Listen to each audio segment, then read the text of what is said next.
Yo, what's going on, everyone? It's Brian and Jim here with Drink a Beer and Play a Game, and welcome to another episode of the Power Hour. Yes, hello, everybody. Welcome to episode 187. Thank you for joining us tonight.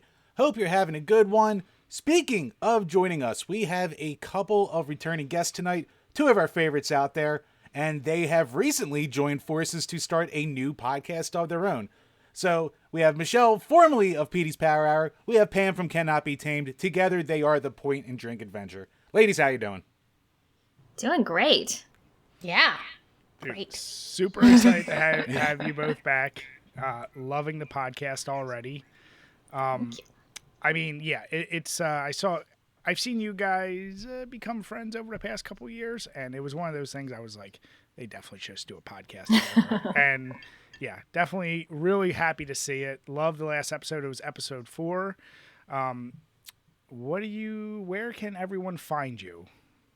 Just shout out anywhere you want them to subscribe, any links, before we get diving deep into anything. Yeah, you can find so I would suggest you listen to the YouTube version because Michelle does some great editing on it. So it's video and the channel is Point and Drink Adventure podcast. Just Point and Drink Adventure? Just Point and Drink Adventure. Yeah. And you can also find us on any of your podcatcher apps of choice. Pretty much. Yeah, We don't we're have gonna have a bunch of the links in the Twitter for descriptions it. too. Yes, yes. And Pam, as we mentioned with Cannot Be Tamed, you recently, was it today you released Pentiment? Yesterday. Nice. Yeah, Yes. I watched it. That's a game I'm highly interested in. So yeah, Awesome. Definitely check the video out. Check out their 4th episode. By the time we air this, I'm not sure when your next episode will air, but Probably We haven't next recorded week. it yet. Yeah. Yeah, we need to do things, so. you mean like recover from drinking, right? Exactly. I also, let me give a shout. I love the fact you were using Buffalo Trace. Michelle, I know you and I talked about that a lot. Pam, I like to see that you were pretty much, you liked it, right? It wasn't. I did like it. Yeah. I drank a lot of it on Saturday. You killed the bottle good. on Saturday. I did kill the bottle on Saturday. No, it's good. Yeah, good. So speaking of drinking, Michelle, we're going to start with you because you are a resident expert in alcohol. What do you got today? Okay, so I went to the store today and I saw that they had blood orange ginger beer from Fever Tree, which is like my favorite soda thing. So I was like, oh my God, I have to have it.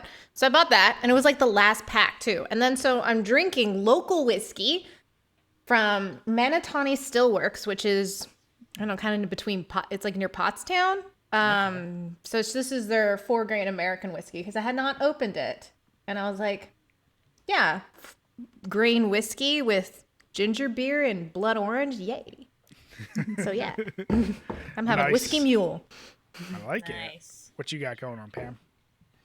So I am also drinking whiskey. I don't have the bottle with me, but I'm drinking the Cheetah. It is Japanese whiskey, and it's just on the rocks. Well, you fancy, huh? Japanese whiskey, yeah. Well, I want to keep this little roll of whiskey going because I recently got, for my birthday, the Rogue Brewing Company's Dead Guy Whiskey.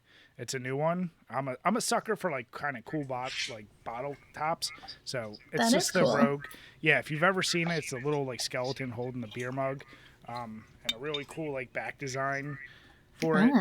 But because, Michelle's on and she's all about cocktails, I actually made it. It's not just straight whiskey. I did an old fashioned. I did the bitters. Didn't have simple syrup, so I had to make my own. And That's what you should do anyway. Why do you need to buy simple syrup? It's freaking sugar and water. I was just going to test Jim on what simple syrup is because I knew he didn't know. No. Oh, I would have failed that spectacularly. Thank you, Michelle. Yes, it is very simple to make. And yeah, no, it's quite delicious.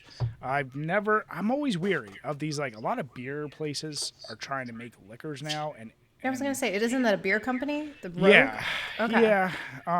Some of them, they suck. There's no other way to put it. They suck. Yeah. This one goes down smooth. So yeah, it's pretty damn good. But I had a feeling you guys might be sticking with the whiskey kick, given that last episode. So I'm glad I was right. Jim, And then you have Jim over there. Jim, what- It was not part of the whiskey What's Jim crowd. doing? So, like many occasions, I am looking like the bitch drinker of the night because I have from the New Jersey Beer Company the Pumpkin Pie Imperial Desert Ale or Dessert Ale. Desert. Christ. Desert. Yeah. Desert But yeah, pumpkin pie. Yeah. What? It's weird. It's not anything that you would expect from reading it at all. It almost tastes like a light sour. So it's full like it's like fruity. There's like no pumpkin spice in it at all. Like I don't know why they're even calling it a pumpkin pie ale, but yeah, it's weird. It's really good, but it's just completely confusing to what you would expect by reading it. And you said sour? It's kind of sourish, yeah. Like unfortunately, it's my last one. I have to pick up more so you can try it because like yeah, you have to like. It's weird because it's what's in here?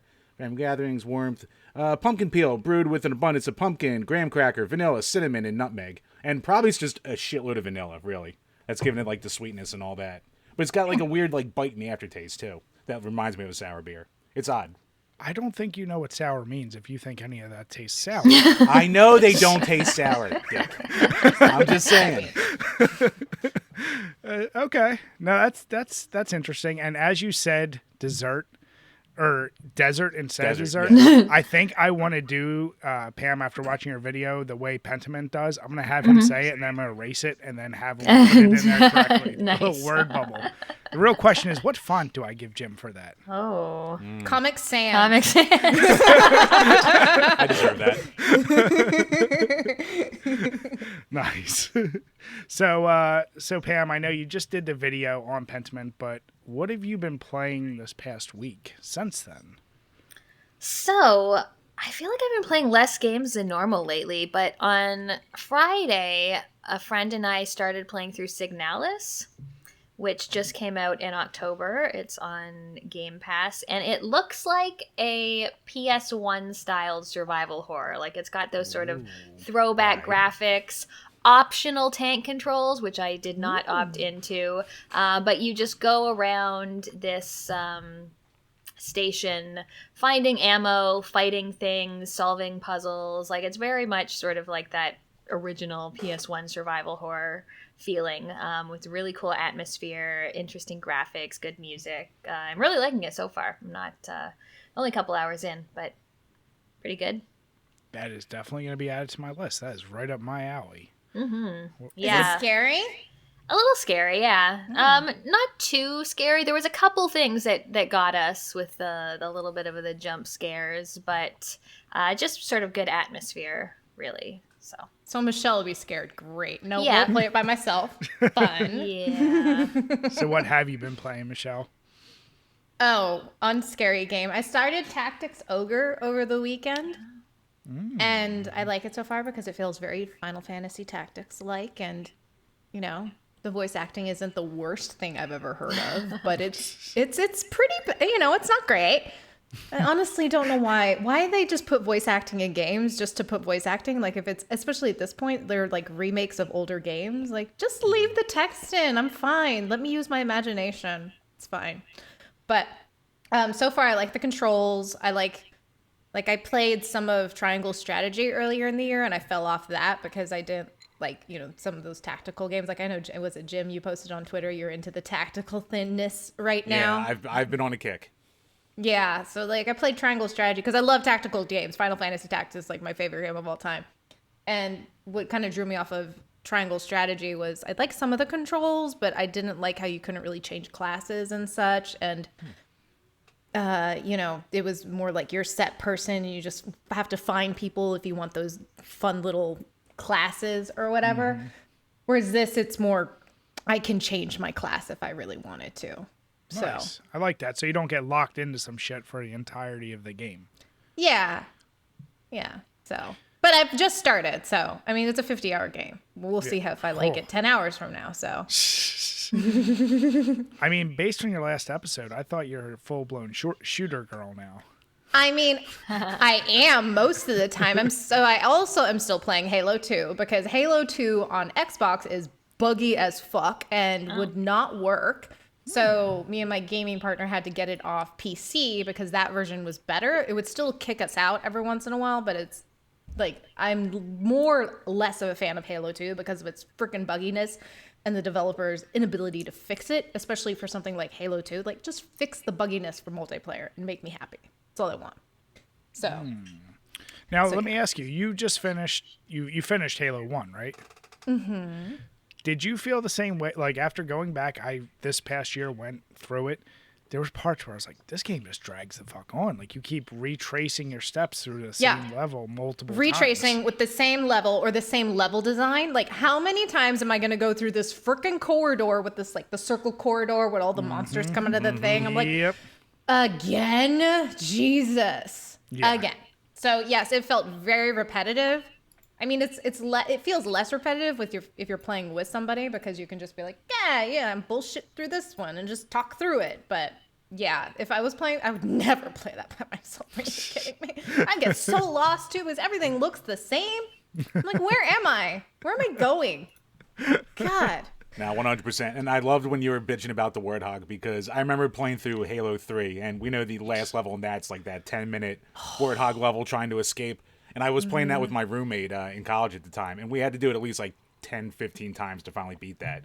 And it's not like every try through is like short either. So, we're at the ass end of it, then we just fall off the cliff. And it's like, fuck! Ooh, that brings me to a question. Pam and Michelle, you guys are playing that. Who's the driver? Who's the shooter? Me and Pam are not playing Halo. I play with if. I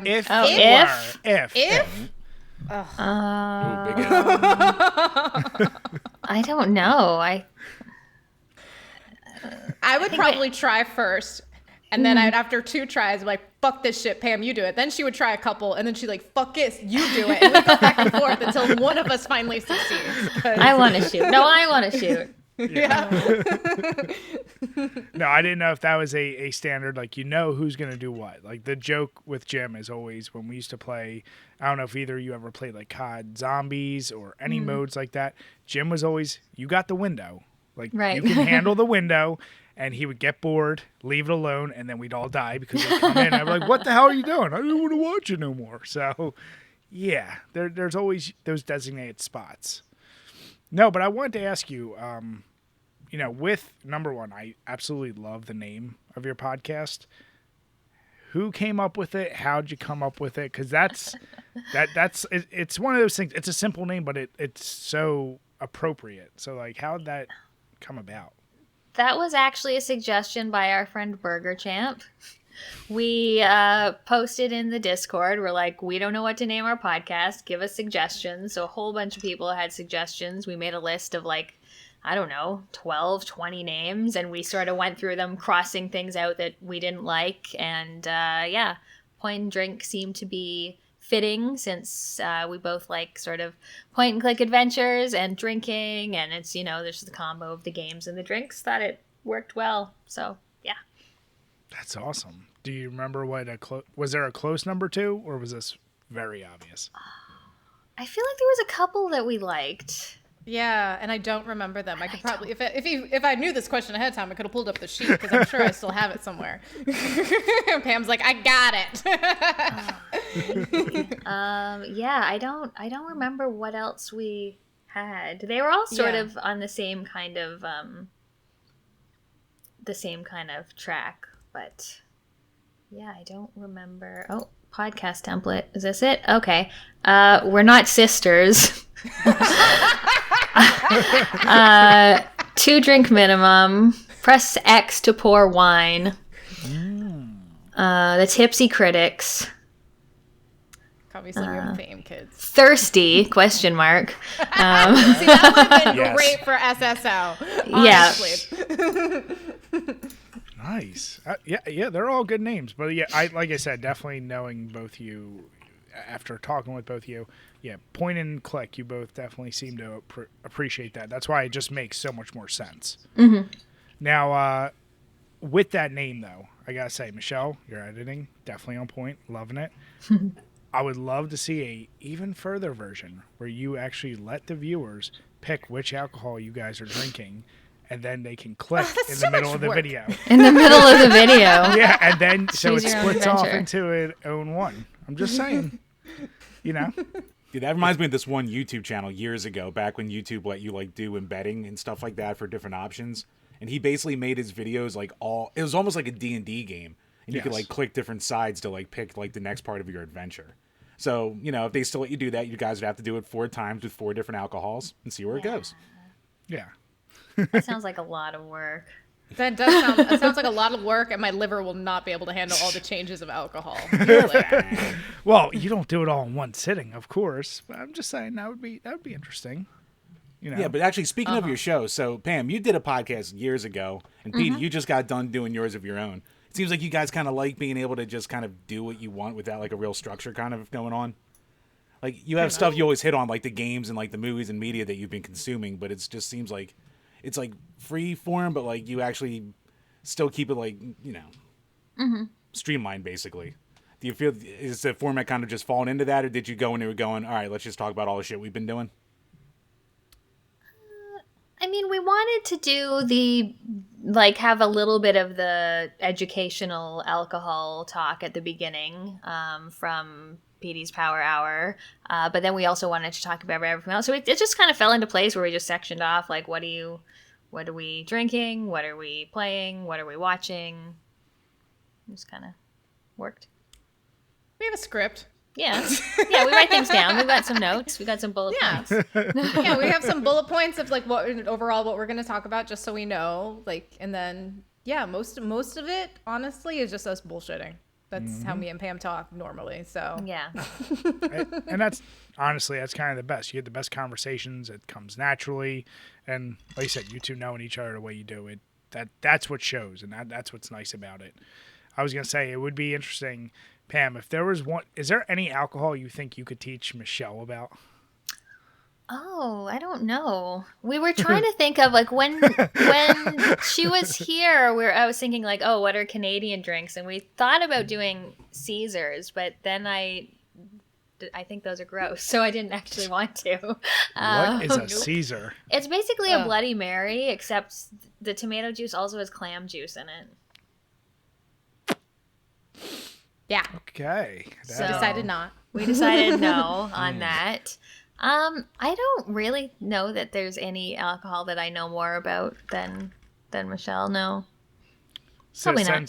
since becoming friends with her, have you adopted like a mixed drink or something that's like really been your go-to since meeting her?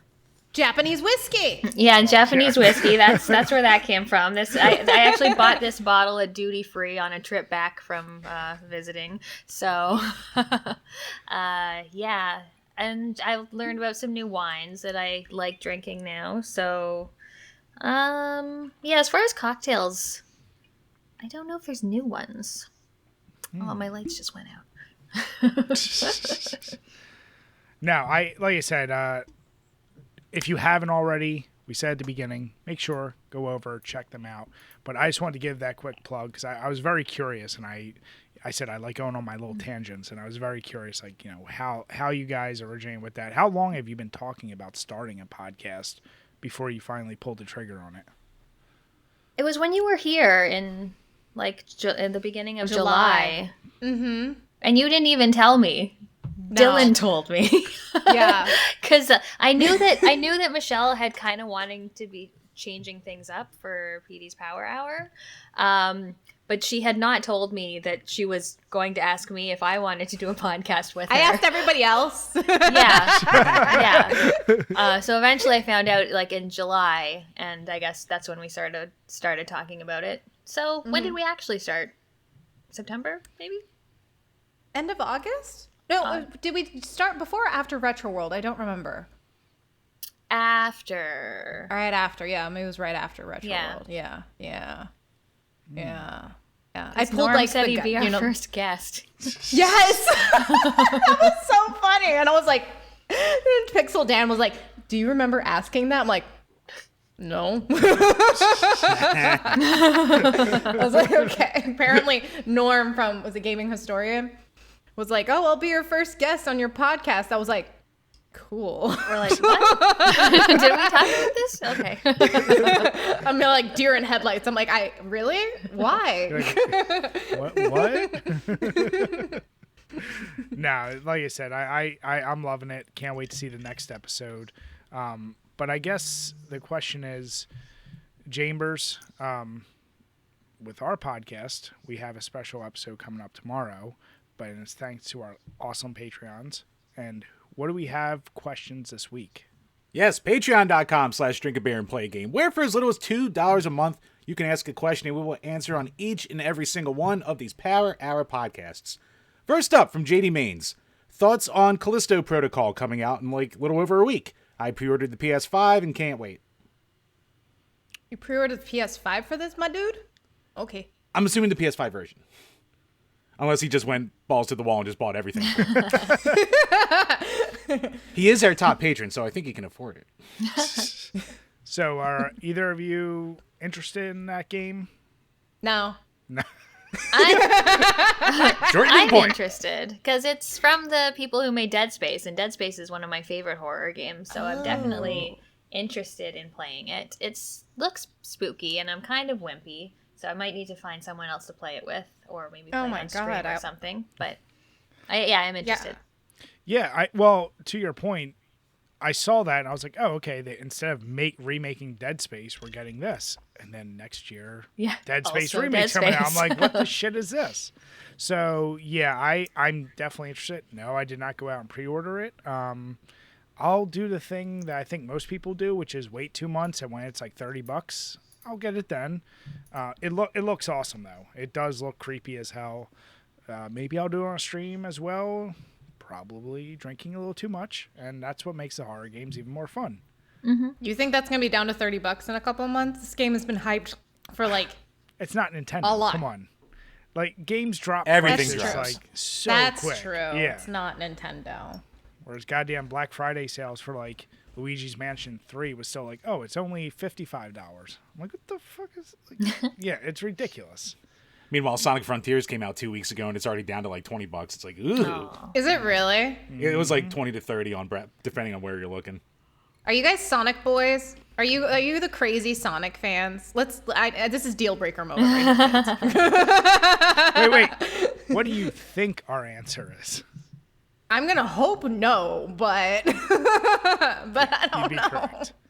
I mean, Jim is the Sega guy, even though he knows shit about it. But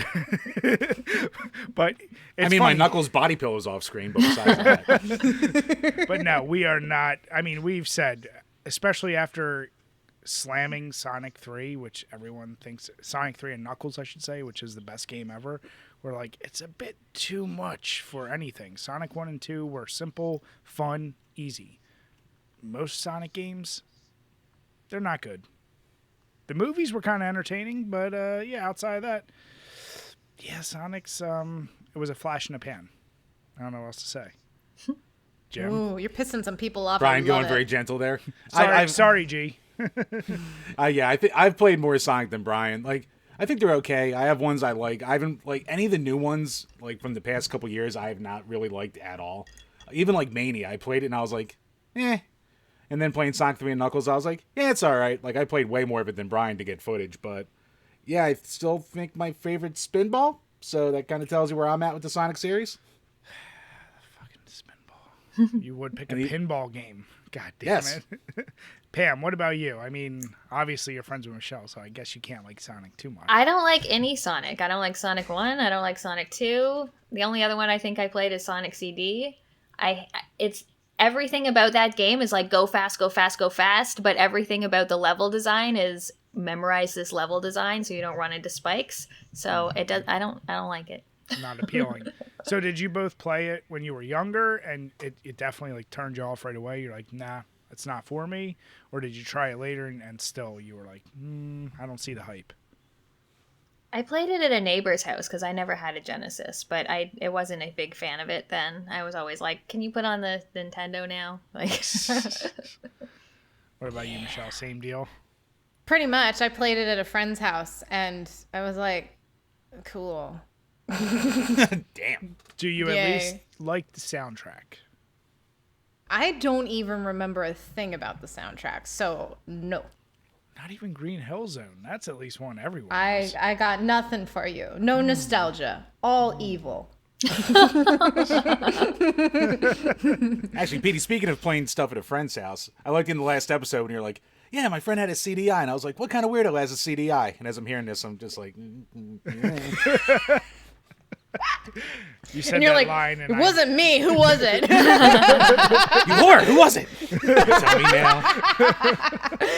How dare you cheat on me? Yeah. But you nailed it right. Anyone with CDI, you know what's going on. They probably got Keystone flags behind them.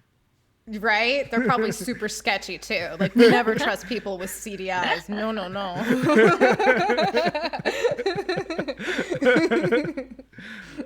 But yes, JD, can't wait to play Callisto Protocol. What the hell is it again? Yeah. That's it. Yeah, Callisto Protocol. But yeah, no, it looks cool. Like I said, big Dead Space vibes. Looks spooky, and I will wait until it's super cheap. So You're never going to play it. I'll get around to it in like 5 years. You have I'll make your I'll make it a resolution me game and in you can play 2018. it together, Jim. Jim, I'll come over and we'll play it together because I don't want to play it because I'm a big fat baby. So we can play it together someday. How about that? All right, sounds like a plan. But if you let him play, you're never going to finish because he's not good at games. Okay. Eventually, she won't be scared of any of the parts in the game anymore. She'll be like, this is where he jumps out again. This is time number 20, Jim. What the fuck? Then I'll just take the rope like, fuck you, Jim. I'm going to take over. Next up from Burn Retinas. What is the silliest hangover cure that you've heard of or tried? And are any actually effective? And then JD Maines goes, I'm a big fan of Liquid IV. Liquid IV is fucking legit. That is a goddamn lifesaver. Yeah. But from the more off-the-wall stuff. So, Pam, do you know what that is? Yeah, I was going to say, like, that's, before we each dive into it, the thing before Liquid IV was either always Gatorade or, like, Pedialyte for that shit. It's like that, but it's like you dump a packet into your water, and it's just electrolytes, a shit ton of them. So. Oh, I thought you meant like actually getting IV fluids, which I think is a pretty good cure. But Yeah. Isn't that shit expensive, though? Like, I've never tried it, but I've heard it's a little expensive. But then again, What, Miss getting an Japanese actual whiskey, I don't know. self-IV or the liquid IV stuff? No. Like getting the actual IV, and you're like, I think to go to those places that are just willing to do that, it can be upwards of like $200 or something. Wait, those places exist? I didn't What know those kind places of- exist. I was. What just are you thinking talking hospitals. about, Bri? Just like, yeah. I go to there all the time. I know where these places are in the sketchy neighborhoods of Philadelphia. What is Actually, I have a couple medical supply stores around me that probably would do that. Listen, wait till you hear my hangover. Mine is so low grade, you'd never try it. But I first want to Well, hear. what is yours? It's pre-drinking. It was something I did in college. Don't ask me why it worked, but if I drank chocolate milk before I drank, I never got a hangover and never got sick. That seems counterintuitive. Okay. I think it's just the milk absorbing the acidity of the I alcohol. think you're crazy. Listen. If I have to be your teacher here for a minute, basic chemistry, you got your acids and you got your bases, right? So they balance each other out, and when you get too much acidity, that's what gets you sick. And it also builds up the Alcohol sodium in you. It's acidic. It is. Is it? Yep. When it builds up in your gut, so the base neutralizes it, and it coats your stomach, doesn't allow you to get sick. I'm not saying it works for everyone. I'm saying I never once got sick when I did that. I haven't done it in many, many years because I don't drink It's chocolate disgusting. milk. Well, yeah, I don't ever just drink chocolate milk, but I did it a whole bunch, and I never got sick. So that was my surefire way to not get sick or even have a hangover before I drank. And this is college days where I would drink. I start the night off with 5 or 6 car bombs, move on to shots, do beer, do all kinds of stuff. So yeah. And you're still alive to tell the tale. 5 or 6 car bombs. It's fine. Yeah. I think, Michelle, I told you that story. One of my exes was a bartender, and we would just give a 20. Me and my friends would give a 20 each, and every drink that was on her list of learning, we would try throughout the night. But we would always start, with about 5 or 6 car bombs. And For $20? oh, we were robbing the bar, basically. It wasn't, This was a bar that did not stick around long for many reasons. But Brian, I'm sure, was a big one. it was not responsible and not advisable, but we did it. So But we did it because we were in college and we were stupid. But my non-college Brian, yes, Liquid IV, to Jim's point, that is like the go-to. It's the quickest way. It's better than water. It's better than Gatorade. That's how you recover as fast as possible. But I'm more curious, Michelle, as the expert in alcohol, what do you do to recover? You just because I think I'm an expert in alcohol that I know the best recovery. No, it's called sleep. It's sleep, water, and Advil, honestly, is the only thing that will help you recover. Electrolytes, absolutely. Like there's a brand called Fit Aid that does like electrolyte soda. It's like lemony soda. They have like an immunity one, a Fit Aid one, focus one. Anything with electrolytes with a little bit of carbonation, that lemony helps me a ton. I feel like it's just a step up from Gatorade. You know what I mean? Mm-hmm. So just a little slight step up from Gatorade is where I'm at in terms of like, that's what you need, because as well as a big breakfast. Mm-hmm. So. How about you, and Pam? sleep. What's I'm the same thing. A big greasy breakfast, eggs, sausages, hash browns, water. Pam makes the best breakfast, guys. I just have to say. Water and then go back to bed. Like that's. Yeah, my follow-up was going to be, do you guys have a meal? Because same deal. After... A Pam breakfast is the ultimate hangover cure. Visiting Pam in Canada, I'm always like Pam's going to make me breakfast. I get so excited because Pam makes the fucking best breakfasts. I'm not even kidding you.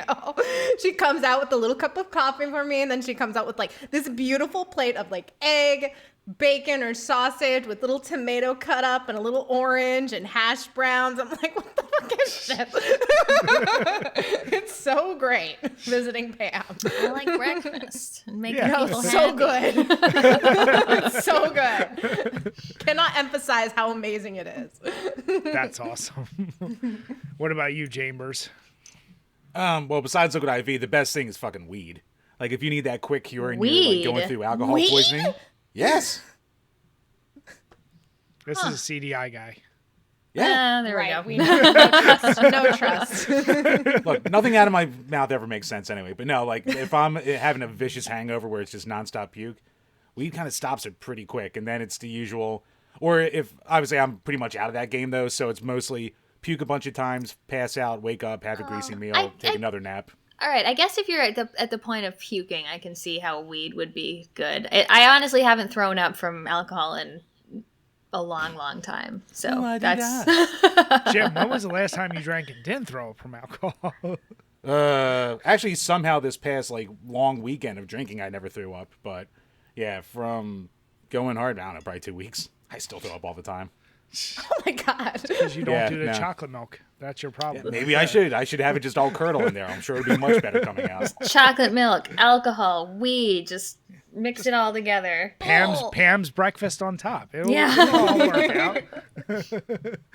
No, that I've heard crazy shit. Like I know some people, they gotta have like a stromboli the next day, and you like you said, the greasiness, like just having something carb heavy, grease, like it absorbs it the next day. A lot of people I knew used to like you take Tylenol before you drank to try and stop yourself from getting the headache, and you know, the easy answer, if you somehow manage to sneak Wooders in there in between each drink, you'll be probably okay. But let's be honest, none of us are that responsible when you go hard, so yeah, you just deal with it. Just lay in bed and be like, what the fuck did I do? That's all you can do. Never drinking again. Yeah. I think the most vile shit on earth is low-grade vodka. When I'm willing to take a shot of vodka, I know the night went terribly. Like, when you can taste the rubbing alcohol aspect of it. It's awful. What do you think's worse at this point, though? That's when you hit the ultimate low. As the old heads that we are, Brian, what do you think's worse, though? Low-grade vodka or Fireball at this point? Well, I would drink Fireball over... Yeah, I would. Yeah. I would. I would. Yeah. Fireball doesn't have a bad... I'm just over it. Like, Fireball is one of those things I'm just like... I don't, like, it's Fireball. But vodka, unless it's something where I don't taste it at all. And I'm never doing just a straight shot of vodka again. That one goddamn, too many games. The first one we went to, when I started doing the vodka shots, I was like, why am I doing this? Like, it was... We're on the floor doing 99 bananas. Shots are never a good idea. Like, when it gets to the point when you've been drinking all night, and they're like, yeah, tequila shots. Like, no. Just, no. Shots Stop. are never good. Stop. Mm-hmm. That's What is the problem point with of alcohol, this? though. Like, Sip. you can't... Sip. Yeah. Well, you know, it's one of those deals. Like we said, you meet certain people at too many games, they're offering you shot after shot, and... I wonder who they are. Yep. I wonder who's constantly offering you shitty beer all the time. And I'm like, dudes, I'm not drinking your shitty Keystone Light. Stop offering it. Listen, I don't want to be lumped in with a certain Keystone contingent on here. That's all I'm gonna They say. don't sell Keystone at too many games. It was just Miller Lights. I'm not drinking your shitty, what is it, beer lattes? What do they call Bush lattes. Bush Other lattes? Bush lattes. I'm not drinking that shit. Stop trying to make me drink it. You Wait, guys not are having the any worst. natter days? Come on. I have a No. picture of you drinking a Bush latte. I'm also That drinking was one time. No, Michelle gets us at the end of the night, though, with... It was moonshine, right? Very high percentage... Was that what you brought? At too many games? Yeah, what was that stuff? Bitch, I don't feel you if you do moonshine What at too was many it? games. You brought moonshine at the end. It was When something we were in the you after popped party. out. When we were at Yeah. the table, what did you pop out? That was bourbon. That was expensive ass bourbon. That was bourbon? Are you sure? Yeah. I swear to God, whatever it I- was. I'm with Brian. Jim I'm thinking couldn't it's even moonshine drink here. it. I had to finish his, and everyone else at the table was like, "This burns way too much." I drank way too much of it, and I was like, we basically took shots of it. You said It was high proof bourbon. It was Rowan's Creek. I remember the last too many games where we met a piscina. Yeah, Yep. we Yes. met the first time I Yep. met a piscina, Pam. The second Yeah. time was at Retro World, which was way less fun. We'll tell that story after the podcast. Anywho, it was. We were at that round table yeah, at the after party. Yeah, whatever it was it- bourbon. whatever it was after a whole night of being fed other shots by other individuals, beers, and You calling my shit not good? I'm just saying a little chocolate. I'm just milk saying it was to the top wrong me time. off. Maybe we can start with the high alcohol stuff, and then not when we're already been drinking for like 5 hours. That's when you broke out your what do you call it? Your car trunk wine the other year. Yeah, the previous year. Listen, and I was playing practically bodyguard to certain individuals I was carrying around, so it was a long night that night. Oh Lord, we won't talk about that. But yes, recovery, it's up to the individual. The responsible answer is don't drink so much that you need to recover. But we all know that's not Shut gonna up. happen. So, No, just get something greasy. That's the real answer. Just get some Thank- sleep, drink some water, drink lots and lots of water before you go to sleep, and you're fine. It'll be okay. yeah. Best up from Alex Perez. What are some of your favorite YouTube channels besides obviously DBPG Cannot Be Tamed and Petey's Power Hour? Yes, I'm kissing butt, but I really am a fan of all of your content. So, favorite YouTube channels. Let both of you start. I have a lot of favorite YouTube channels. I subscribe to so many. I like video essays a lot, so I watch a lot of those. Pixeladay is really good. I Am Error is really good. I like Folding Ideas, Innuendo Studio, ContraPoints, like lots of good channels. I don't know. Yeah. Okay. What I've about been watching a lot of Indie Mouse lately because Pam introduced me to that channel. Those are awesome. fun. Mm-hmm. I like Red Letter Media. SNES Drunk, his silly ass. And we can tell him that I said that. I don't care. What else? What else do I subscribe to? I mean, there's a lot of crap I subscribe to. Cannot Be Tamed, obviously. Yeah, you know, just like, I like, mostly time, I guess I just watch a bunch of Twitch stuff in the background just to like have noise, you know, every once in a while. So, yeah. that just brought something in my mind. Do either of you get to a game that you've played previously, but you'll also be listening to something in the background at the same time, or are you always just focused on the game? I'll let Pam go. It depends on the game. I mean, so many of the games I play, have important dialogue or things to read or whatever. But if I'm playing something a little bit more mindless, then I will often either have my YouTube watch later list going or I'll have a podcast playing. Okay. I very rarely listen to something else besides the video game when I'm playing. I don't know why. Very rarely. I'm even trying to think, like, in the past if I've ever really done that. No. Usually I play the game and I play the game. Like, I don't listen to podcasts or something like that. I just play the game. Unless it's, like, a really bad soundtrack that I just want turned off and it's repetitive. Which I can only think of, like, really honestly, I was playing the CDI game. I was like, turn this shit off because I cannot handle this music. But that's honestly it. All right. Chambers, what about you? What channels you watching?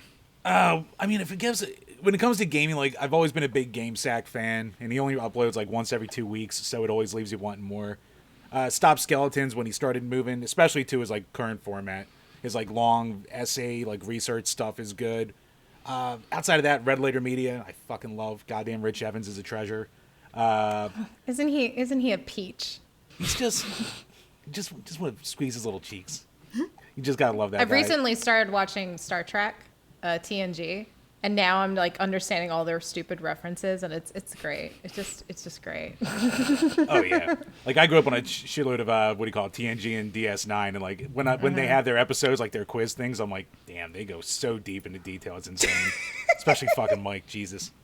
But like history, like anything by Simon Whistler, basically. So biographics, warographics, geographics. It's all like either history or places and shit like that. It's all like 20-minute little documentary forms. He makes great stuff. Yeah, those are like the biggest ones besides Present Company, obviously. But yeah, no, they're all. That's If you want to hit really Simon Whistler, if you want anything like history related at all, just check his channel out. He's got like 10 channels, so you won't be missing out on anything there. Actually, Pam, speaking of your channel real quick, did all of the mean comments for your JRPG list go into the YouTube like auto blocker? Because those like surprisingly supportive in your comment section. No, not too many of them got auto blocked. Just, the occasional the people like who didn't believe I played Chrono Trigger or like, said my credibility is now shot and they're never watching me again. But no, the comments weren't too bad. The like to dislike ratio is a little lower than normal, but no, the comments weren't too bad. Fuck them. Yeah, exactly. So for me, I'll give a shameless plug to our buddies, Console Wars. Love their concept. Love their channel. They put out great stuff. But honestly, I don't watch a ton of other gaming YouTubes. I listen to the It's Always Sunny podcast, but I do it on YouTube. So I love It's Always Sunny, and those guys are always entertaining to me. But I also watch Laid Back DFR. He's got a great channel. It's music channel, but also he like gets reactions to certain music that he's never heard before. And it's interesting hearing his opinion on music he hasn't heard. A shit ton of music stuff.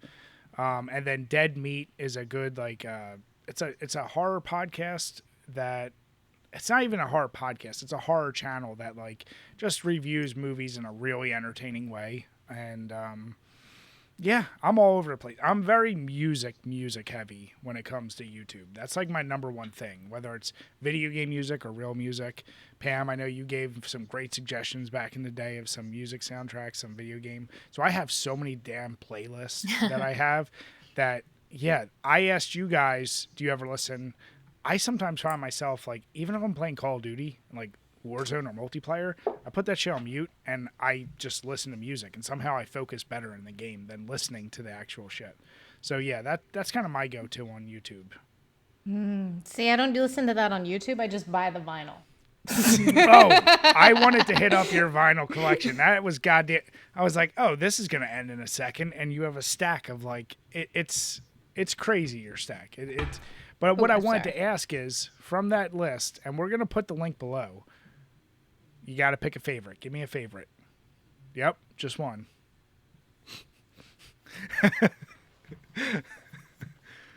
You're throwing out all the rest. You're only keeping one. What is it? No. All right, I'll let They're you my keep, babies. I'll let you Look keep at two. them. I'll be nice. They were Okay, your babies. two. Mystic Two. Quest.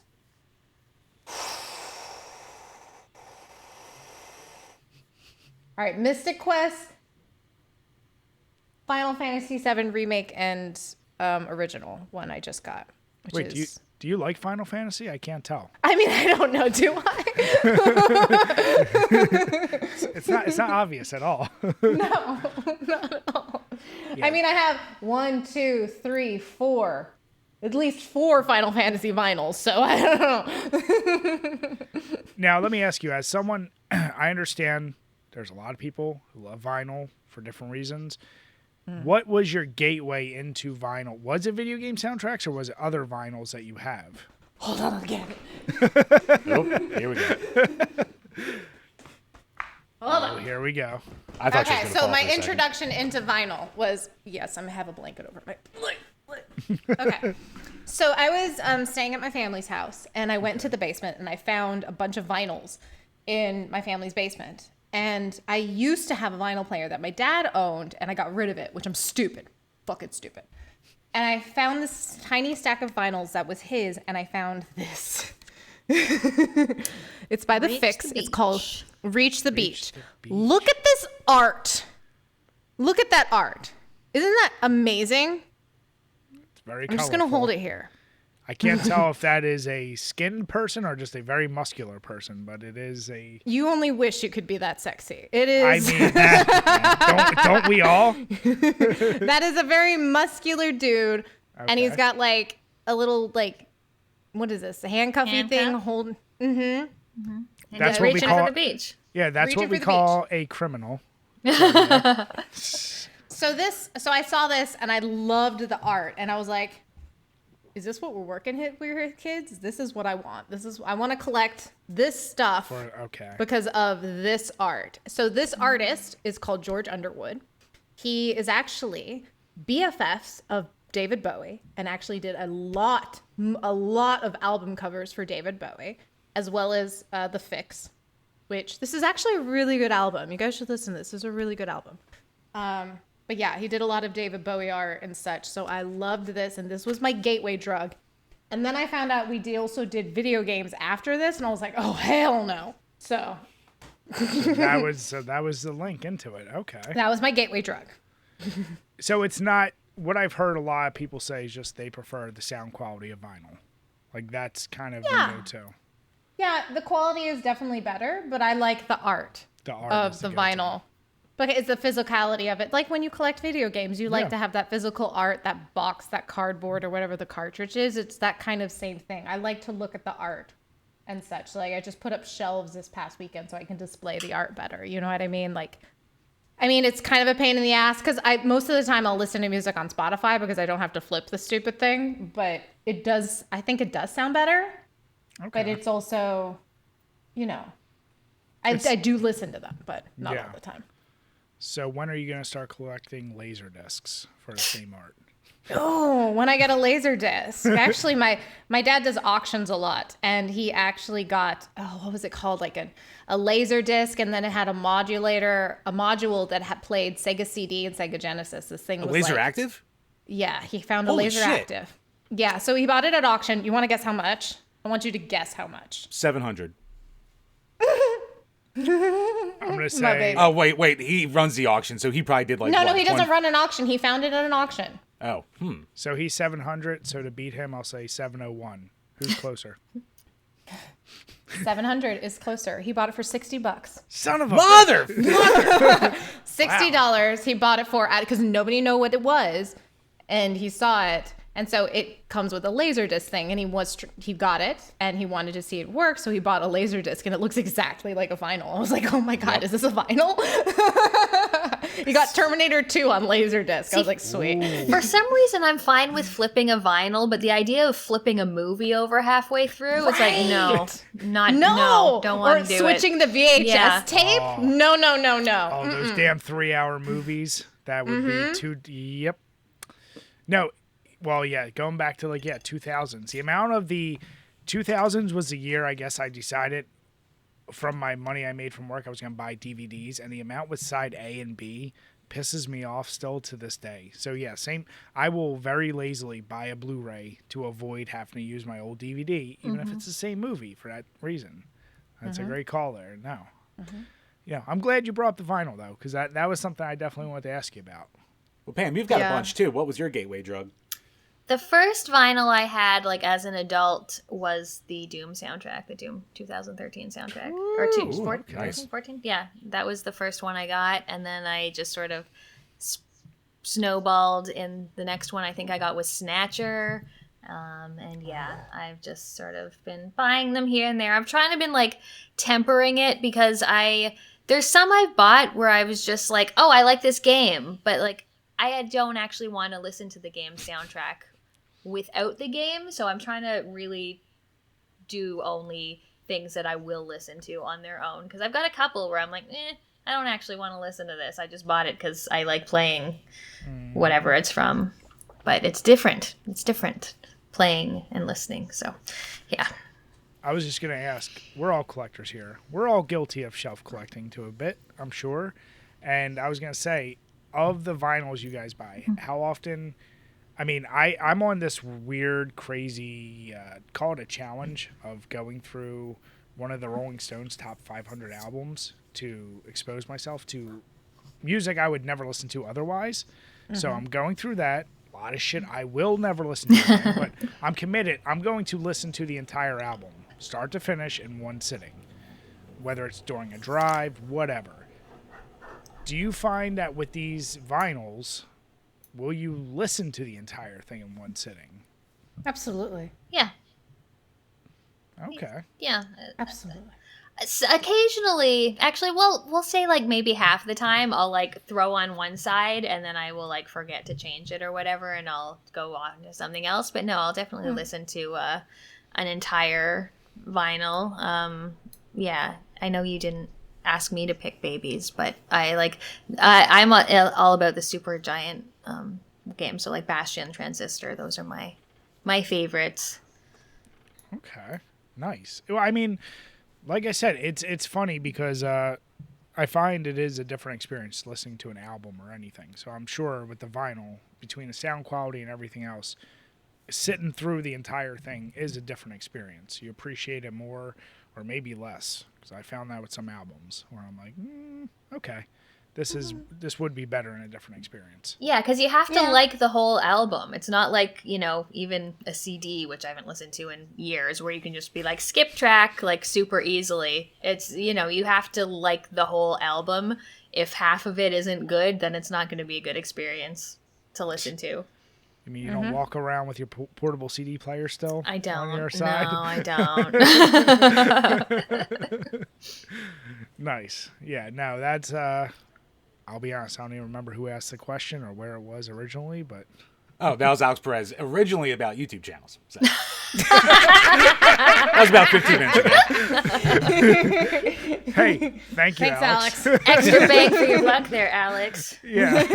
Yes, thank you once again to all of our patrons for the support. We really do appreciate it. Like Brian says, tomorrow we'll be reviewing Thanksgiving. That will be the bonus episode for this month. So, one of Brian and I's favorites. I'm sure Nick is super excited to be talking about that. And yeah, is that a movie? Huh? Oh, it sure Is that a movie? Oh. It's about a killer turkey. That's all you need to know. All right. Oh. All right, so after the Eagles game, when we hang out, I'll just have to pop that on. Do you want to scare the shit out? You're the CDI guy. You can't be showing her shit like that. I've been exposed to CDI. I can take anything now, so. Yeah. Shit, Hotel Mario. Oh my God. Don't get me started. Moving on. I made Bri review that. Aha.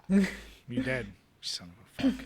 But yeah, and once again, if you're listening on iTunes or Spotify, please give us a 5-star review, any 5-star, and leave a comment. Any comment you leave, we'll read on the show. So once again, thank you to everybody out there. No, truly appreciate it, everyone. All right, everyone, with the holidays right around the corner, if you haven't already found a gift for the special guy in your life, then I have a solution for you that's better than just getting a gift card. You really need to head over to Manscaped.com and check out their Platinum Package 4.0. As you can see, this thing is filled to the brim with all kinds of goodies. Let's start with the Lawnmower 4.0 Body Trimmer, which features a proprietary advanced skin-safe technology that helps protect your fellas downstairs. Plus, if you're trying to do this in the dark and you need a little bit extra light, check out this 4000K LED light, so you'll be able to see all your little nooks and crannies. And for the older gentleman in your life, why not try out the Weed Whacker Nose and Ear Hair Trimmer? Because nobody's trying to see a whole bunch of hair growing out of those areas. Now, these are great tools that keep you looking good, but let's talk about your smell. Let's start with the Crop Preserver Ball Deodorant, a deodorant you didn't know you need, and you probably didn't even know was on the market. But let's not stop there. Let's make your balls feel a little better with the Crop Reviver. You're going to feel better, and you're going to get rid of any stank problems all day long. But in addition, the Platinum Package 4.0 also offers a nice pair of boxer briefs, because chances are the ones you're wearing have some holes that you really should be throwing out at this point. Add in this awesome leather travel case, and you can take this on the go anywhere. This truly is a great package, and what I will say is, ironically, after using this, I got compliments on my beard. May not have been from the people I wanted, but it was still there. So if you want to get a great gift for the guy in your life, head over to Manscaped.com and make sure you use the promo code DBPG to get 20% off and free shipping. Once again, that is 20% off and free shipping with the code DBPG.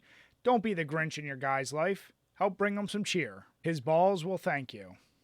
All right, so we are back, and I want to ask, are we still all drinking the same thing, and how are those drinks treating us? So, Michelle, we'll start with you.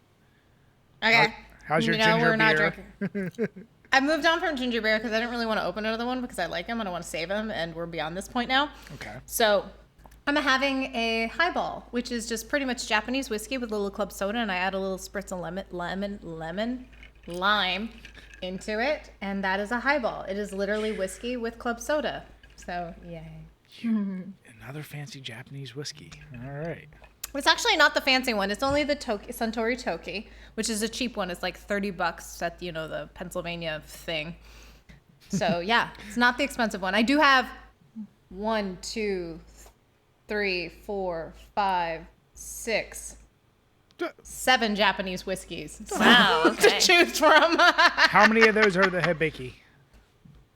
One is Hibiki. I have 2 bottles of Yamazaki 12-year. Yeah, I have 2 bottles. I have a problem. I have this other one from Matsui. Another one I can't see the label of, and I don't remember the name because why? Another one I have a label that's got a cool samurai dude on it. Don't know the name of it. Can I tell you one? I have an obsession that needs to stop, kids, because Japanese whiskeys are not cheap. No, they're not. Besides at the all. Toki. The Toki is great and cheap, so... I mean, Yeah. that little shelf, what I can see past the mic, it seems pretty full. Yeah, you want to read it? That's I my mean, little shelf. that's a very expensive shelf right there. It is. Can I tell you the most ghetto shit? My intro to Japanese whiskey was my one buddy, and Jim, you know him, Ronnie. For one of my birthdays, came over with an expensive, not the most expensive Hibiki, but let's just say one of the expensive ones.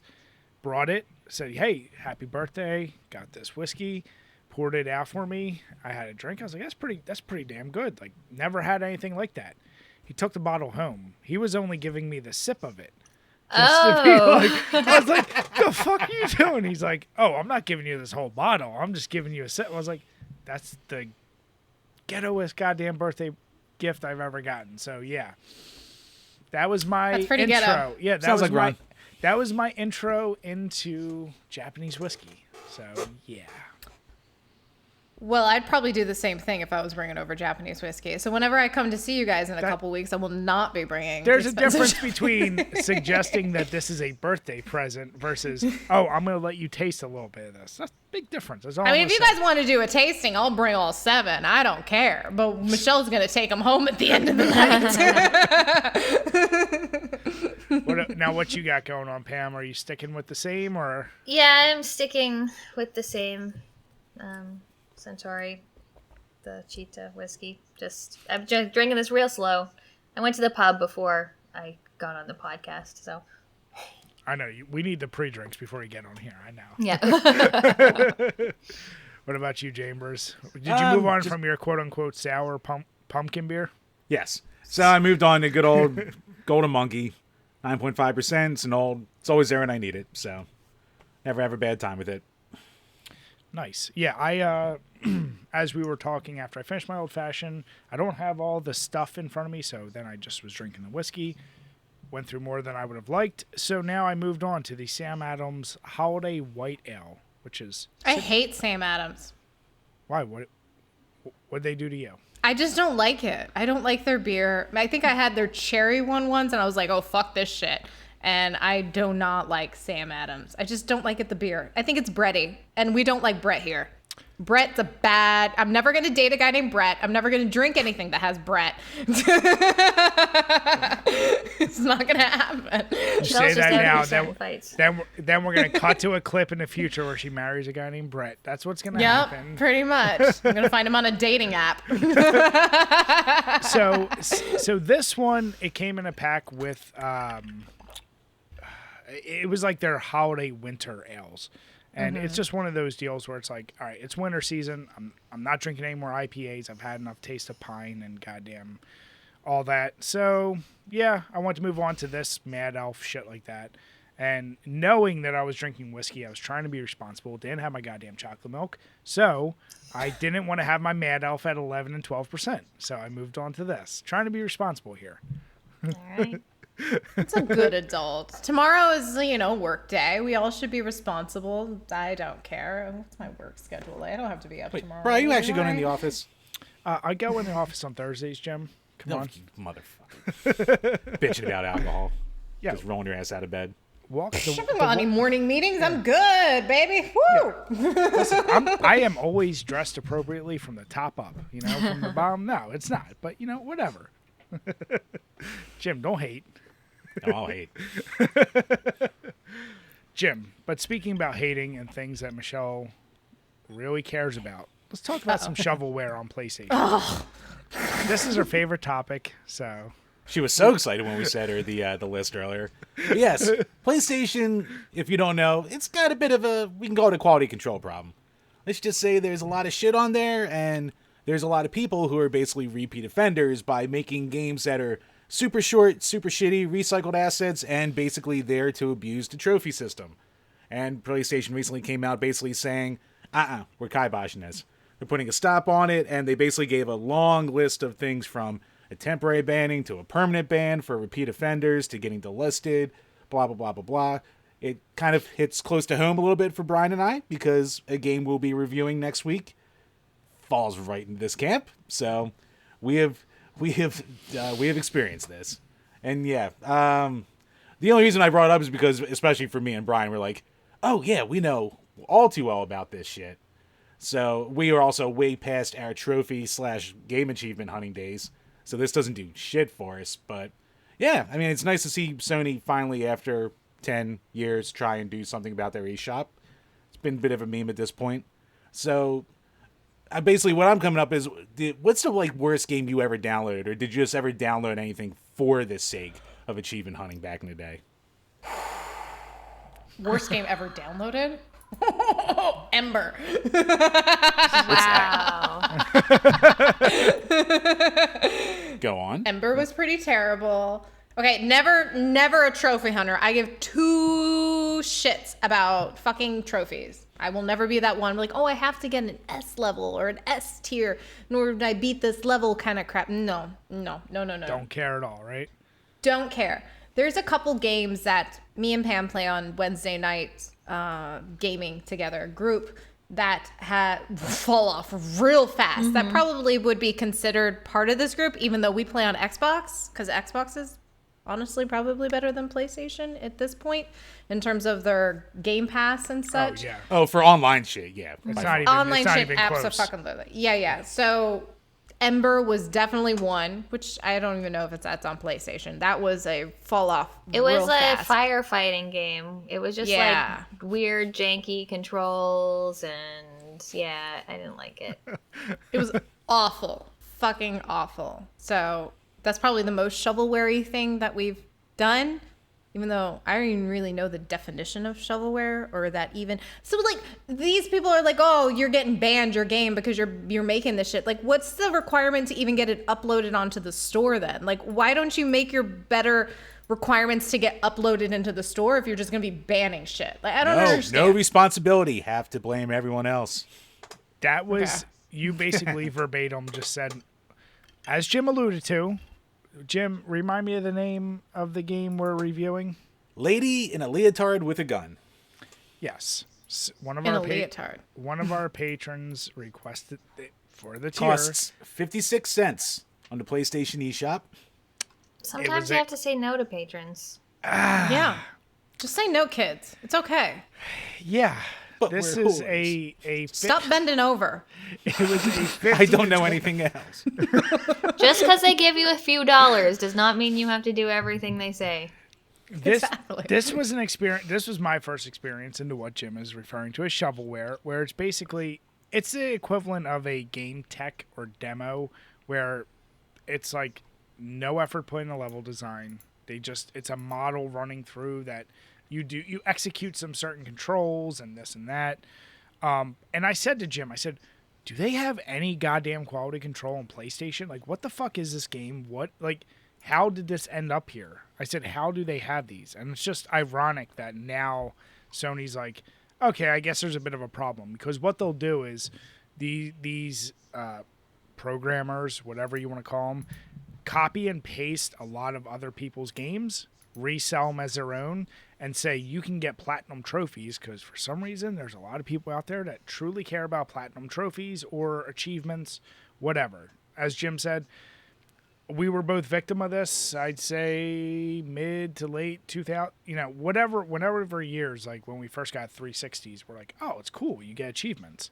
Couldn't give two shits less now, like you said. But apparently PlayStation trophies are that big that like some people are like, we need to get every game we can, and this is a cheap way to get trophies. Why it matters, I don't fucking know, but that's what shovelware is. No. Yeah, I was just looking through my Steam list. I couldn't find it. I remember I bought one game on Steam, and it was just kind of arcadey. And as I played it, it was just like, oh, this is just achievements popping every 5 minutes, and then the game is over. And that's shovelware right there. Yeah. So I guess we know Michelle is a big no. Pam, have you ever cared about achievements, trophies, Steam things, any of that? I've gotten my fair share of Xbox achievements.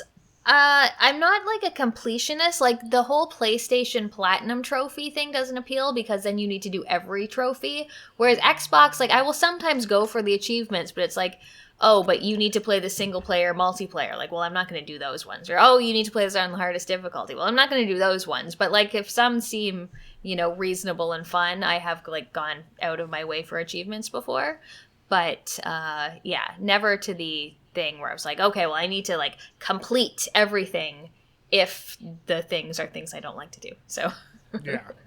Well, I always said those achievements to me were this new generation's way of saying I got the high score at the arcade. Like that's the equivalent. And honestly, back in the day, I didn't give two shits about that. Like I never cared about scores. Like most NES games have scores. And it's like, why? I mean, sometimes you get an extra life at a certain point, and that's great. But otherwise, I don't care. Like, I think PlayStation fucks with you too, because you can kind of easily see where you stand in like the overall world for how many trophies you have. So people like fall into that like trap real easy of being like, oh, I can move in the top like 10,000 in the world in trophies and dumb shit like that. So that's why it's so prevalent. right. Yeah, but fuck that shit. That don't mean shit. it's all stupid as shit. It doesn't mean anything. And and I mean, Pam, you had the perfect name for being able to put in the three letters to get a high score on anything. Mm-hmm. But it's one of those deals where it's like, I don't give two shits. Like, No. I don't know. I guess different things drive different people. Hey, PlayStation, good job now finally doing some QC on shitty shovelware. But at the end of the day, I don't even care that they're finally doing it because I will never do shovelware shit again. So I learned my lesson. Zero interest. That Nope. was my low-grade vodka of video gaming. So I'm done with that shit. You hear that, patrons? Don't ever ask again. Until the next request. Because you guys will bend over. Because you're bitches. Jim, you're bending over. Tell him it like it is. Jim was like, okay, I'm ready. Literally, $5 is $5. That is the cost of my dignity. God damn it, Jim. You really are that T-shirt. I think that is the shirt, like $5. I'm going to... Oh, yeah. Will bend over. I'm ready. I mean, you're talking to a guy that tried to justify why Hotel Mario isn't that bad, so. I've had other people justify Hotel Mario is not bad to me, and I'm like, fuck off. All right, dudes. Wait, you mean you don't enjoy opening and closing doors? I just like, ugh. That game. Lord. Yeah. Brian's got its charm. That's basically No. that's old school shovelware right there. Oh, that's not shovelware. That had some effort. Just Shut not up. good enough effort. Shut up. It made me It's- so angry. Yeah. But Anywho, what's our next one? non-shovelware, but another game I Non-shovelware. couldn't give two fucks about. And maybe All I'm of us give alone zero here. fucks about this. Pokemon? Who came up Yeah. with this topics list? But yeah. Basically, so Pokemon, what do you call it? Scarlet and Violet, real fast. It came out last week. It's the game that everyone's been talking about for both good and bad reasons. I don't think I've ever seen a game be trashed and it loved as much at the same time. Because apparently everyone's saying, yeah, it's the best game in the series I've played in years, but it also runs like shit.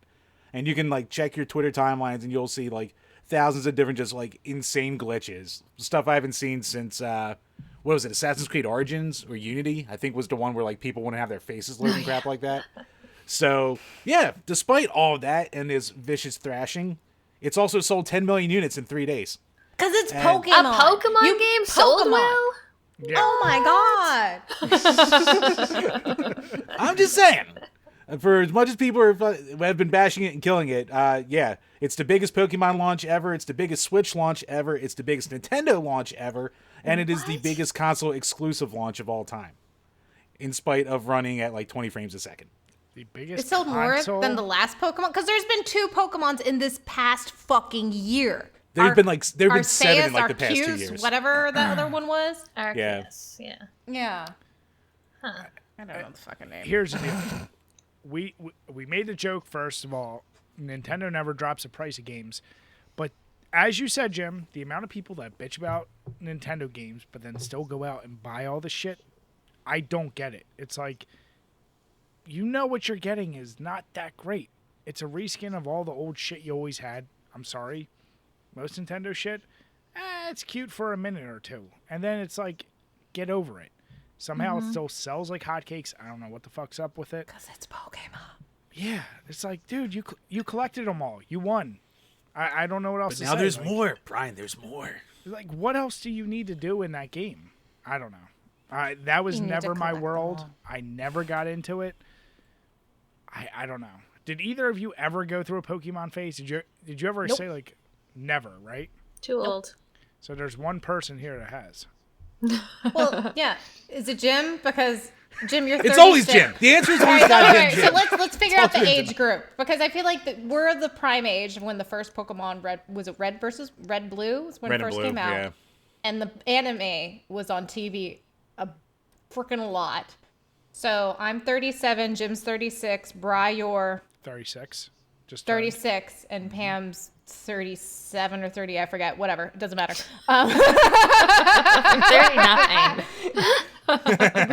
Oh, Yeah. my baby. I thought you were only like a little bit older. Anyhow, I mean, I am just a little bit older than you. You are, but it's literally just a tiny bit older. She's like, bitch, Staying out of this one. So, but we were all of the prime age, and same, none of us yeah. got into it. Well, Besides douchebag Jim over No. here. I did not get into it at the time when it took off. When did you get into it then? It was when I was worse. like, 19 or 20, because it was when I was hanging out with all my Oh. pothead friends. I was hanging out with all my pothead friends, and they were all like, "You guys want to like start playing Pokemon game?" I was like, "I've never played Pokemon." And then at the time, you could still buy a cartridge for like $10. So I just went to GameStop and picked it up, and then I got real addicted. And it's a real easy game, JRPG to play when you're real fucking stoned and have nothing else going on. So I'll just sit there and grind goddamn Pokemon all day. Jim, you're a walking ad for not smoking weed. Yeah, Or drinking.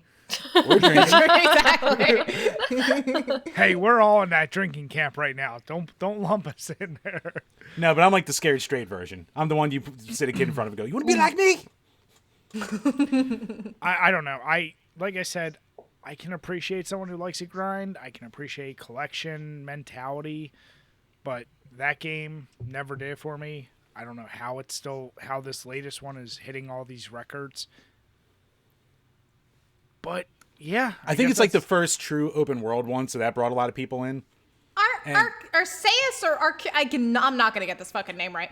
Arceus or whatever. was Arceus or open- something. Yeah. Yeah, it was open worldy. So Apparently that was more like, it's almost like Sonic Frontiers, where it's like open zone. So it wasn't like true open world. You go like to different parts, and it's just like a big open area. So is that the thing? People just love open world since like Breath of the Wild and Elden Ring. People are like, oh my god, I mean, I love Elden Ring. Don't get me wrong. So, Game of the Year, Elden Ring. But no, Obviously. It's no Vampire Survivors. What are you talking about? Hey, that is a good game. I'm not going to trash it. I actually haven't played Elden Ring, but I did 100% Vampire Survivors. So those sons of bitches added more challenges. So I'm done. I'm done with you.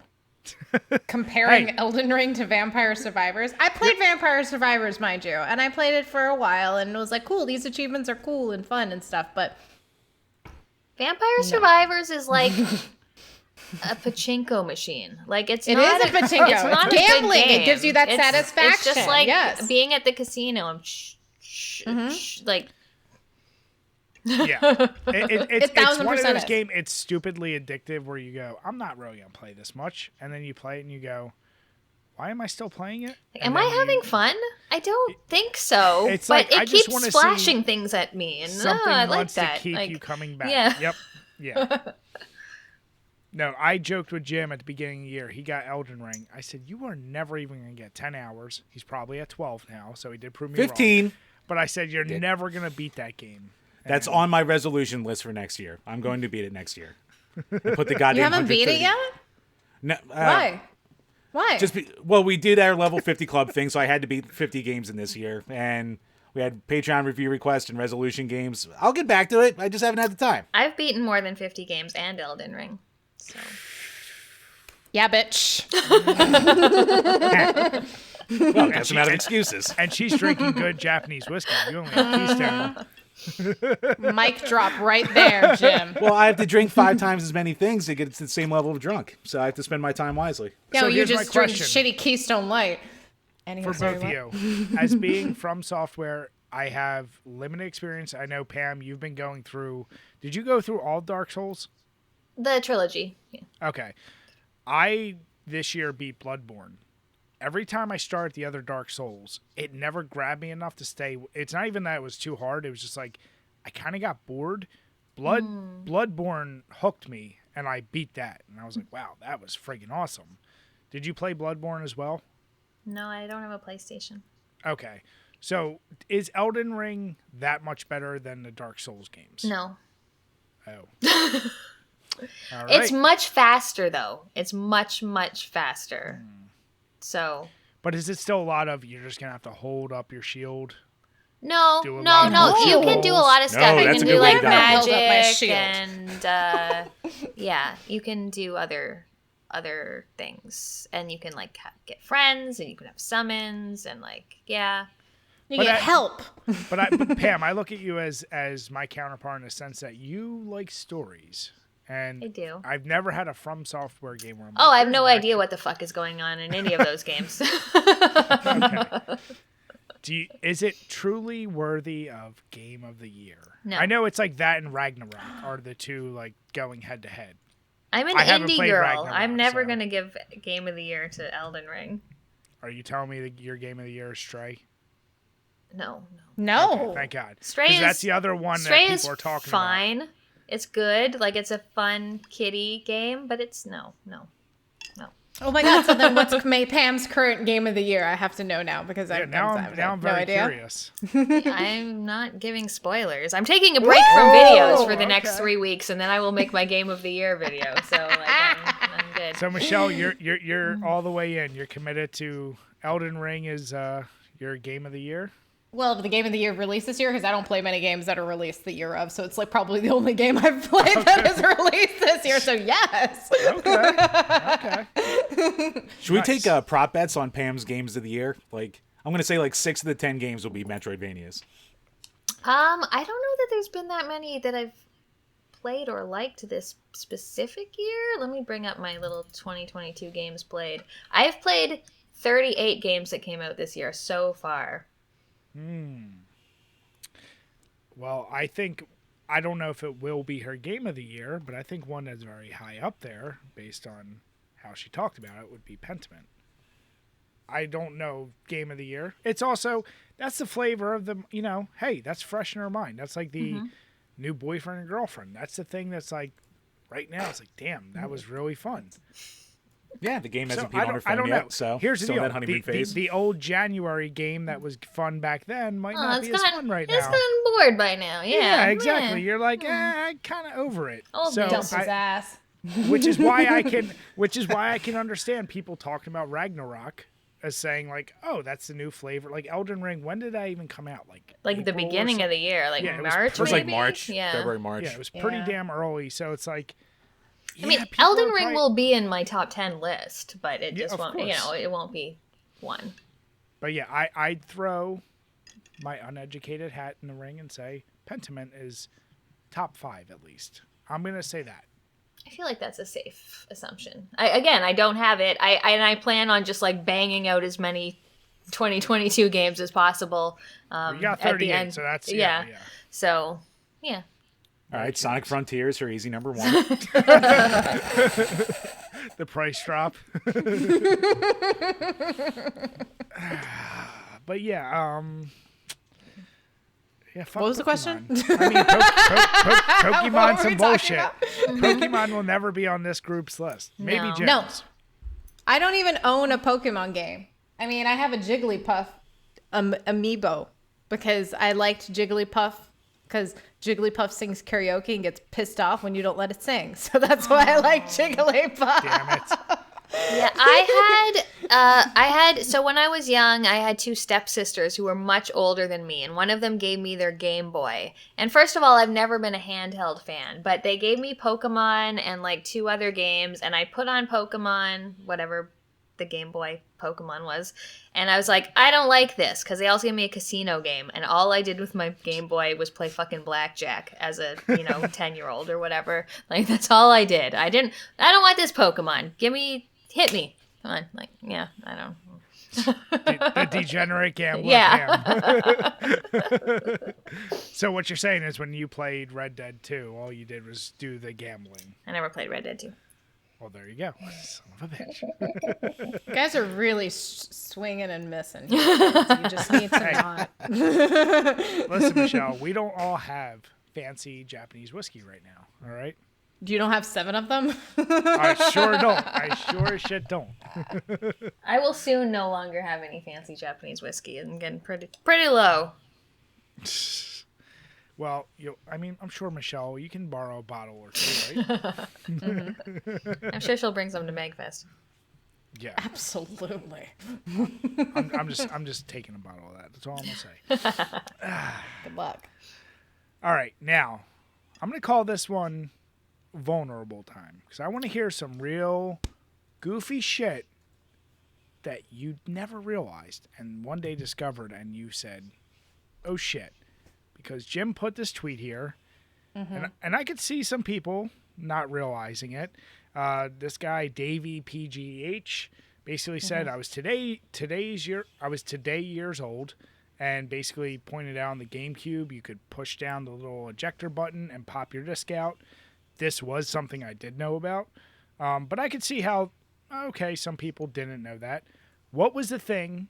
It doesn't have to be gaming related. It can be. But what was the thing you realized a little too late and you said, oh shit, that's a thing? And I want to Let Pam go first, because I you guys prepped this for us and I did not think of it at all. So Pam. So I have two. The first one is gaming, and I feel like is a fairly common one from Final Fantasy, and Phoenix Down being like down feathers from a phoenix. Like that was one of the ones that it took me many years before I realized what that was, because I never what is Phoenix Down? It's like, oh, down, like feathers, like oh yeah. So I didn't realize this. There we go. Yeah, I think I think all three of us just realized this with you. So that was my I totally knew that one.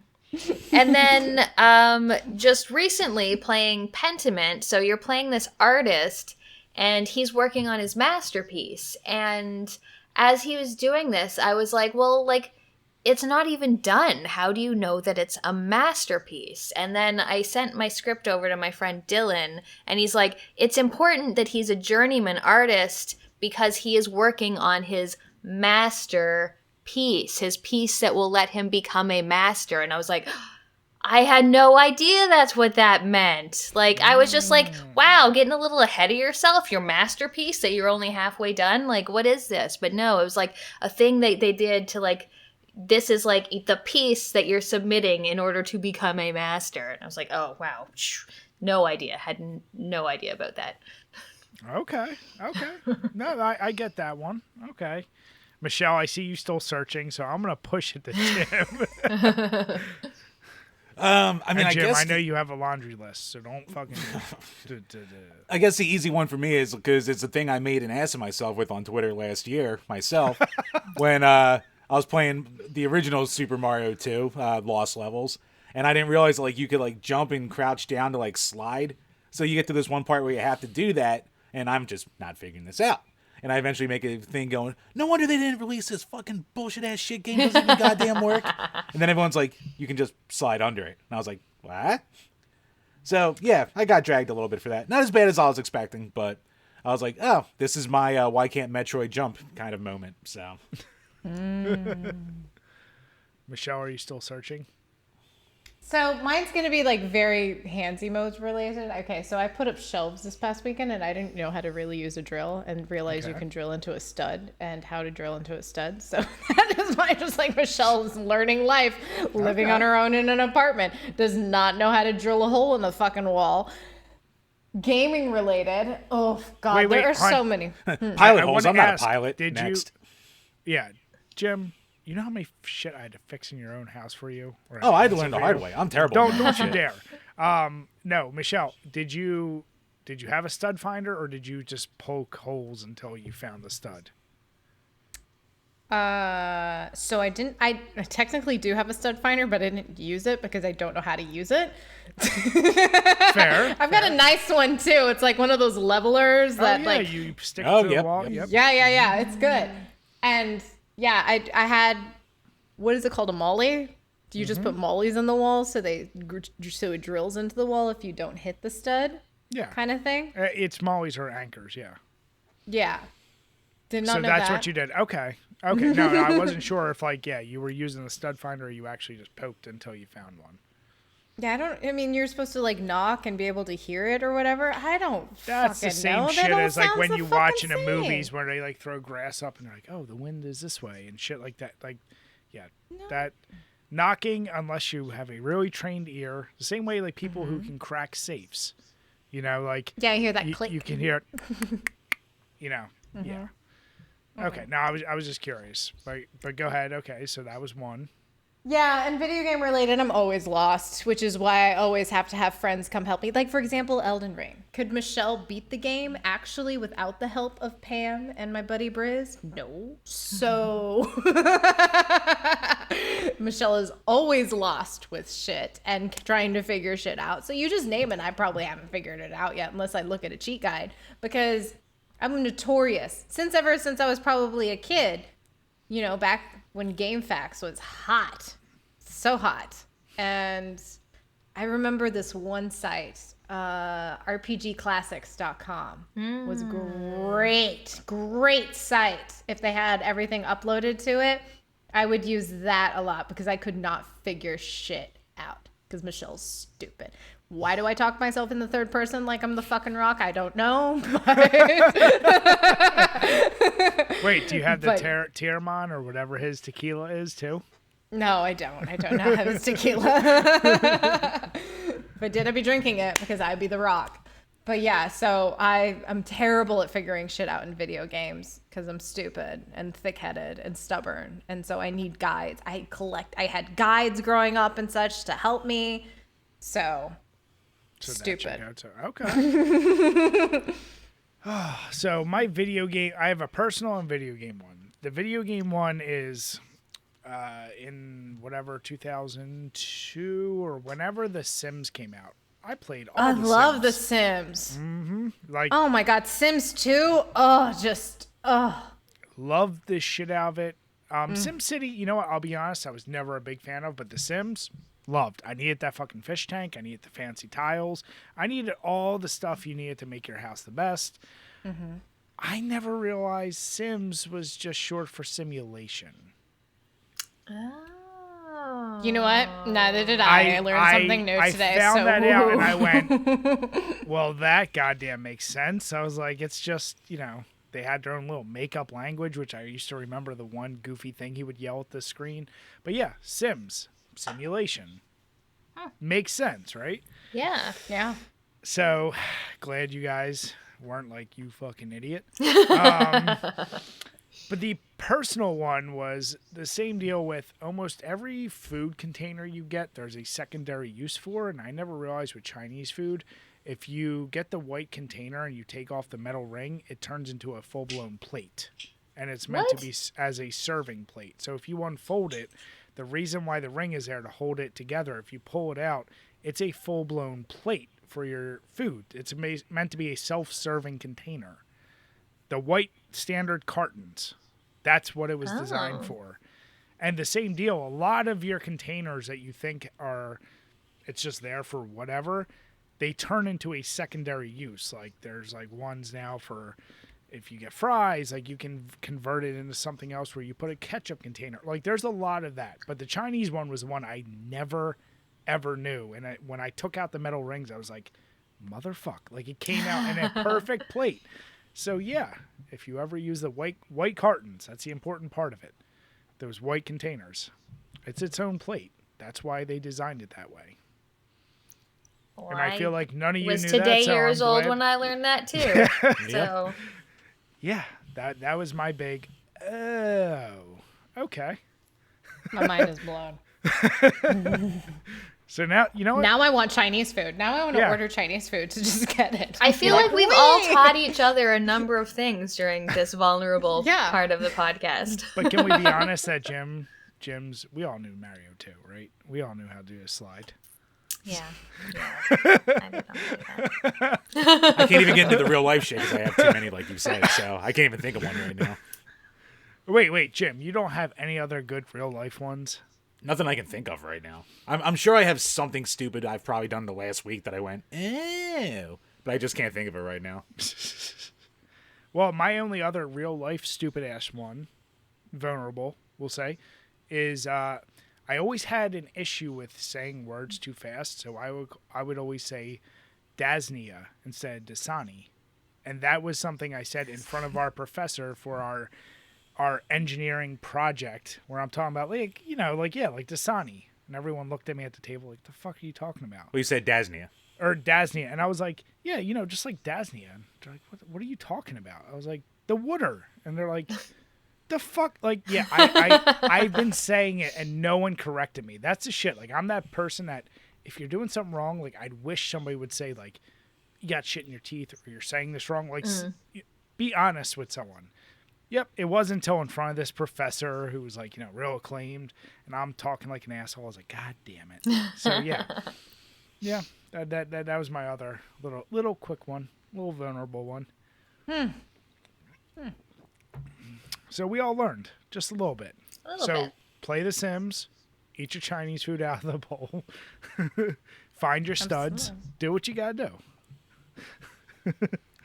So, as a closing topic, it's something I put in here late, but I was curious. I know we all talked about there's Game of Year coming out, but is there any games for next year you guys are like really looking forward to or can't wait for? Michelle, I saw those that eye movement. Is there anything that you're Silk Song. Yeah, whenever that happens. If it's gonna happen, we'll see. I don't even remember what is getting released next year. Pam, you have a list. I know you do. I think there's a new Fire Emblem. I really liked the last Fire Emblem, so I would like that. There's the Dead Space remake, which I'm pretty excited about. I don't know what else. I've been trying to like not get too hyped about things so that I because it's just kind of delayed. Is What? Final There's a Fantasy new remake Fatal the Frame second coming one? out? Sorry. Ooh, no, you're good. You're good. No, Fatal Frame. That would be cool. That would be definitely good couch co-op. I would hope. Oh, there's also Alan Wake 2. I loved Alan Wake 1. So, Baldur's Gate 3, which has been in early access for a long time, but I refuse to play it until it's finished. So, that also maybe excited about. Okay. Vampire the Masquerade Bloodlines 2, which is never coming out. I was going to say, how long has that been coming out for? I feel like that's your, by the way, so how much of that, what the hell is the multiplayer game of that called? Oh, I don't even know. Is it Blood Hunt? Like, I can't remember. It might be Blood Hunt, yeah. Yeah. That was one I myself was like, ooh, I can't wait to play, and I've just never played. And I think it's available on Game Pass, but I don't know. It's not on Game Pass. It's not? Okay. No. Then I saw it and I went, I should really get around to playing that. Haven't touched it at all. It's not remotely what I want from a Vampire the Masquerade game, so I've never even looked at it. I won't even look at it. No. Yeah, I mean, see, like me, of course, being into horror, Wolf Among Us 2. I really liked that first one. That's a good looking game. Was that a Telltale game? Yeah, which is what's shocking because now it's developed by Ad Hoc.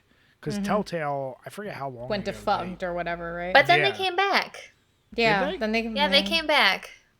They're making like a new The Expanse game, aren't they? I'm pretty sure. Oh, I thought they were just. I need to think they finish came The back. Expanse. What happened with me? I started watching. I need Trek. to finish The Expanse. Well, that's what's shocking because then doubly, why the hell is Ad Hoc making it and not Telltale if Telltale is available? I don't know. But They I saw bought that. the IP. That's why. Yeah. I know you don't. I don't think other than me and Jim, anyone has PS5. But Marvel Spider-Man 2. We just played Spider-Man 1. That was. Hey, don't be hating. I be hating. Don't you be hating.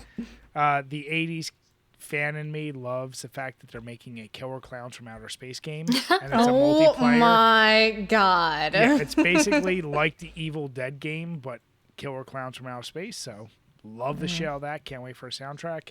So, Brian, real quick, you're not sick of the horror asymmetric games yet? No. Here's the deal.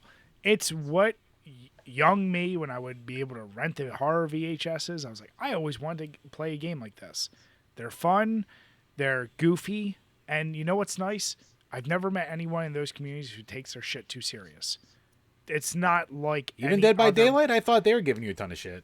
Oh, they're assholes. But they're a different... Like, I'm talking like the Friday the 13th or Evil Dead. Like, anyone playing those games is there just to kind of have fun, experience goofy shit from a movie or a franchise you really liked. So, yeah, I'll eat that shit up. I'm fine. Atomic Heart. That's one where it's like... That looks kind of cool. Kind of like a Fallout. It's another like post-apocalyptic. It just looks really cool. FPS RPG is the best way I'll describe it. Outside of that, there isn't a ton that I'm like, oh boy, like the Dead Space you mentioned, Pam. Of course, I'm definitely into that. Nothing else is really on my radar for like. Oh, I'm sorry. Technically, Resident Evil 4, which I don't believe is the original greatest Resident Evil, but all the Resident Evil remakes so far I've really enjoyed. So I'm curious to see what they do. I hope they shorten that game and get rid of some of the bullshit in it. I'm excited for that one. What about you, Chambers? The only one that really jumps out at me from like when we were watching all those trailers a few weeks back, Fire Emblem does look cool. That Pacific Drive, that just looks interesting. It seems like that's that driving roguelike like survival game. Oh yeah, where you're like in an 80s station wagon, but it's a roguelike. Yeah, it's an 80s station wagon, but yeah, like the scenery keeps like changing and trying to kill you the whole time, and it's a roguelike. That just seems like so. It seems weird and different. Like it could be a disaster, but I don't know. I'm hoping good things from that one. And I mean, I guess Zelda, but like I didn't even finish Breath of the Wild. Oh yeah, so. I forgot about Zelda. Yeah, it's coming out pretty soon too. So May 12th. May 12th. I think you're right. Yeah. Honey, I'm always right. Damn. Other thing is Romancylvania, which is the dating sim. Oh yeah, sexy vampires dating. Vampires Absolutely. And sexy monsters. As long as they optimize it so that it doesn't run like shit like the demo did. But and sorry. Go ahead. Oh no, I was gonna say, is that like that game? What is it? Oh, fuck, I'm gonna fuck this up so bad. My Boyfriend's a Sword, or like what the hell is it called? Boyfriend Dungeon. Boyfriend Dungeon. Okay, I couldn't remember the name. Don't give me that look, Michelle. God damn. I'm gonna give you that look. I couldn't remember the name, but Jim mentioned Dead by Daylight. They did a dating simulator game. I feel like there's a lot of dating simulator games now. So Romancylvania. So it's like a platformer like Metroidvania, but there's also like a dating sim aspect to it. So I'm looking forward to that. And the what's called Redfall, just the 4-player co-op vampire game. Oh hell yeah. Yeah. I want it now. We need something to play on Wednesdays. Yes, something good. We just need another World War Z. Just made World War Z squared. Give me more World War Z. Jesus Christ. Maybe we should just replay that. We should probably just play that again. Yeah. We're such in a drought right now. Did ridiculous. You guys like Left 4 Dead 2? I know the spiritual successor. Back 4 Blood. Back 4 Blood was not nearly as good as Left 4 Dead 2. No, not. I don't know what was missing from it. I couldn't quite figure out because we were. I still to this day. Yeah, like what the fuck was so wrong with it? Because Left 4 Dead 2, I still argue, is the most fun co-op you can have. Like where you gotta focus on the objective. You can't be that dick that's like, I'm the best on this team, I'm gonna run ahead. And switching the roles was always fun. Back 4 Blood, like I was always kind of like, why is this level going on forever? Yeah. I think they went went the enemies ever stop stop spawning. Yeah. Yeah. So spongy. Yeah. I don't know what formula they used, but yeah, Redfall, I saw that and I'm like, okay, Left 4 Dead with vampires. Basically, yeah, that's what it looks like. So I'm excited for that. But yeah, World War Z, I've only played that single player, and yeah, that game is best co-op game. It's one so of the best good. co-ops. Yeah, so great fun. horde mode, great campaign. Right. Yeah. Well, if you guys ever decide to replay it, let me know because I can't rely on Jim to kill zombies with me. So I need some. That was the first game I learned how to play first-person shooter on a controller. The first game I learned. You can rely on Michelle to shoot you. Yes. Oh, it's one of those. Okay. Oh, God yeah. damn it. I will kill you. At least pick me up, son of a bitch. She'll res you afterwards. She'll be like, "Oh God, yeah. I'm sorry. sorry. Let me revive you." But yeah, next year, it's funny, like Jim, that game you mentioned, I feel like you and I are on the same path. After Hades, I'm like, I want to find some roguelikes that I really enjoy. And I feel like that's like a lot of people. I feel that'll be the next wave of games you see an abundance of. I feel like we're already there. We're there. Yeah, aren't you and sick of roguelikes yet? I'm Because I sick feel of them. like Yeah. I'm sick of them. Honestly. They've kind of passed Brian and I both by. I'm kind of like I kind of want to do Returnal, but then everyone I talk to who's played it's like, yeah, it's not great. I'm like, all right, I'll save the money there. just to have like something different on the PS5. I mean, even just outside of Returnal, there's so many roguelites out there that it's just like, it's really saturated the market and just not, I'm over it. I'm over it. Well, you're just a shooter girl now, so I mean, I wouldn't expect the natural JRPG, the first-person shooter pipeline. Yeah, I know. come on. I know your next vinyl is the whole Call of Duty soundtrack. I know what you're doing. Oh, fuck no. God. So wait, let me ask you. Speaking of next year, I know we talked about this before, but Jim and I announced last podcast or one before we will be attending Super Magfest. You two will as well. We'll be there. Going as guest or doing a booth? I don't know. No, I'm we're just just guests. We're guests? like we'll do a lap of the vendor floor. We'll go to the arcade, and then we're just party house. Yep. Yeah. Okay. No, I asked because here's the deal. It's funny. We've never actually. I think I've bought 2 games between all the too many games I've gone to. And actually, I think the most games I ever bought were from your sister, Michelle. Like My that booth? shop. Yeah, my sister's booth. That's the most. Because honestly, yeah, we do a few laps. We're like, oh, okay, cool. It's really about meeting up with folks and drinking too much. So. Definitely interested in seeing Magfest this year. Well, you're going to be disappointed by the shopping floor because it's very much less than too many games. I mean, in 1000%. terms of games, I mean, it's got a Never really good shop. vendor floor, but not, it's less like game vendors. It's more art. More like art and other stuff. Like The arcade is I bought fucking clothes amazing. and like We bought makeup. and, yeah, but the arcade's really good. The arcade's gigantic. Yeah. Can you guys do a professional makeup tutorial on Jim when he's really drunk and passed out? Sure. Absolutely. I'll do it. It'll be the first time I've done someone's makeup at Magfest, so I will do it. This won't be the first time that's happened. So we'll be drinking Japanese whiskey and Jim will get his makeup done. Okay, I like that. Jim, I'm not asking for your consent. You're just doing it. I was about to say I do not consent, but I was like, by that point, I'm not going to have to say it anyway. No, we want to say thank you both so much. We love having you on. We've had you both on multiple times. Can't wait to have you on again. We love the podcast. Once again, all the links are below. Please make sure subscribe to our podcast, subscribe to their channels. We appreciate everyone who has been watching to this point. If you haven't already, hit subscribe on ours and hit the notification bell, please do. And if you're listening to us, even if you want to bash the shit out of us, give us 5 stars. We'll read whatever you write. So with that, we want to say thank you, everyone. Have a good night, and cheers. Cheers, everyone. Cheers. Sure.